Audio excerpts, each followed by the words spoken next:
So we've got this saying around here: if you ain't rigging, you ain't riding. Sometimes you got to do what you got to do. And today I want to show you what we had to do on the Carbon Fox to get this thing going.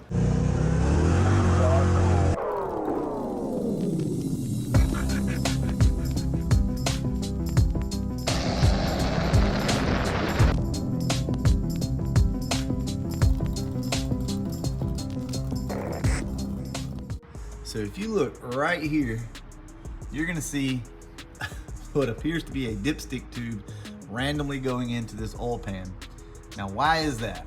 Well, this particular block right here does not have the provision, which would have been right above this notch right here. So here is a roller block, and as you can see, the hole is right there in your block. All right, so since we didn't have the provisions there was one other option, and that would have been up here. They make an older timing chain, like the timing chain that's on the 65 in there, on the fastback. It has a timing chain cover that has a spot that you can put your dipstick tube through. That's where they're supposed to go. Well, there's a couple issues here. Your alternator bracket is completely in the way, and there's nowhere for the dipstick tube to come up. And also, with this being a double sump pan, really just a rear sump, this sump up here is not a good place to take your measurements from, right? To put your dipstick in and tell how much oil you have. And yes, we are in the process of tapping new holes up here. If you notice, those bolts are out. So I'll let the car down in a second and show you. We had to make our own dipstick tube. So what we did, and I didn't video this because we didn't know how this was gonna go. I guess I should have, but I can go ahead and tell you guys what we did. So to start with, we took this and punched a hole into the oil pan. As soon as we got our hole started, we come in with this plumb bob. Now this is the plumb bob that I used on the Calypso in the oil pan. Actually, that particular oil pan right there on the other side has been welded up from where we had to tap in for the oil drain for the turbos. So that's what that was for. Okay, so once we got the hole sized up, I then come in with this from the side and then basically kind of pulled and angled the hole out in the pan so that then we could get a dipstick tube to come in. Well, the problem is a factory dipstick tube is not going to work, right? It's just the angle is all wrong. It needs to be bent in towards the oil pan, and it just wouldn't work. It's wrong length, wrong everything. So I went to the auto parts store and got like a 2-foot section of this basically brake line, flare tubing, whatever you want to call it. It's pretty soft. It's basically the exact same stuff as this. If you'll look right here, they're the exact same diameter and everything, right? Luckily for us, the dipstick goes right down in that tube with no problems whatsoever. So why am I showing you guys this? Let me get this thing turned on. So why am I showing you guys something like this? That's kind of a half-assed job, right? I shouldn't be promoting stuff like that. Well, sometimes you gotta do what you gotta do. My only option in this situation was to buy like a $400 Canton oil pan that has the provisions on the side of the oil pan, which is what this car has behind me. This car has a Canton oil pan where the dipstick goes right in the side of it, screws in and all that. So I'm very familiar with that. But guys, I did not want to spend $400 and basically have to pull the engine out of the car or get it up high enough to change it or either drop the K-member. So we decided just to go ahead and do this. Look guys, this thing does not leak or anything. And check it out. This thing looks pretty much factory. I cut the old tab off and just welded it back on down here, as you can see. And we now have a dipstick that will come in and out just like it's supposed to, and we can check our oil. Now, if you look up here, you'll notice that there's a mark right there. That is our new full line. Now, how did I get to that? Well, all you have to do here is put the recommended amount of oil in your car, which is 5 quarts, put your dipstick tube in there and get a reading off of that, because now you know the engine has the correct amount of oil in it. So that's what we did. Put the dipstick in there. That's where it touched. I marked it. And that is our new full line. Now look, you wouldn't want to do this if you were building a car to sell, or obviously for a customer or something like that. You wouldn't want to do that.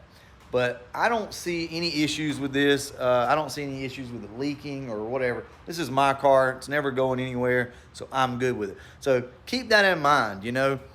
Do what you have to do, but also don't do something like this to a customer's car that's maybe expecting you to do it the right way. This is not the right way, but it works. All right, so now that we've covered that, I want to start the car up, let you listen to it, and I want to talk to you about a few of the things that I've had to do to get this thing in order and one of the mistakes that I made. This is a TrickFlow Stage 1 camshaft with 1/6 roller rockers, Canfield heads, X-pipe, Flowmasters 2.5-inch tailpipes. That's pretty much it, and shorty headers.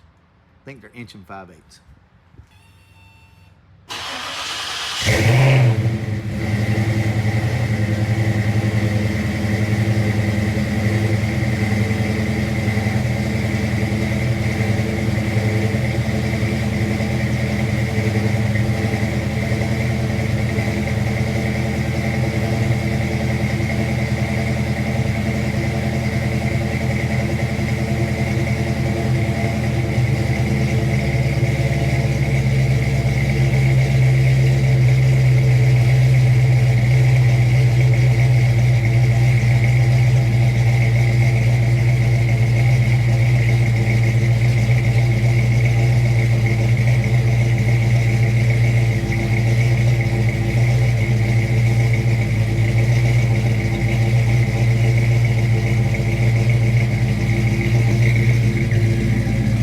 So as you can tell, this cam does not hit that hard. TrickFlow Stage 1 is not a radical cam. Believe it or not, the B cam hits a pretty good bit harder than the TrickFlow Stage 1 camshaft. Later on, we'll do a comparison between all of the cars. Again, we'll do another cam video, but I can tell you that this is more of a subtle cam, but it also works really good for an AOD. Let's go over here and switch this thing off.